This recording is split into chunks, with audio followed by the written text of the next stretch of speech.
来打来这个桃园病院，无过依照着风险来分区管制，是甲规个病院拢为做最高风险的红区。所有为1月初6到19，为桃园病院出院的病人，以及甲病人带做伙家属，拢爱做14天的居家隔离，共差不多有5000人。咱嘛来做一个整理，最近有进出着桃园病院，拢爱配合着政府上新的疫情的措施。 框起来，反而倒是对我们桃园人更安全、更有利的，这个是反而比较不担心的。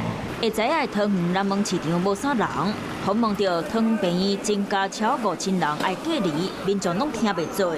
上袂放心的，就是惊家己嘛爱隔离，想要去讨谈。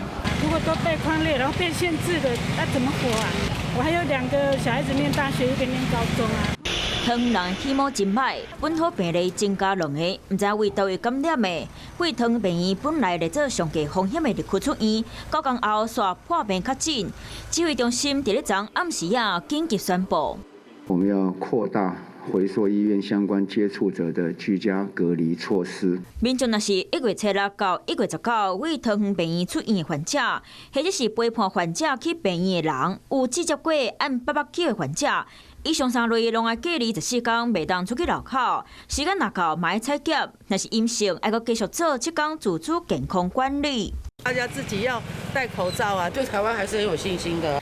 另外，嘛增加自主健康管理对象，包括1月初6开始，伫咧桃园急诊、门诊上班的工作人员，甲来看诊的患者，拢来做隔离的对象。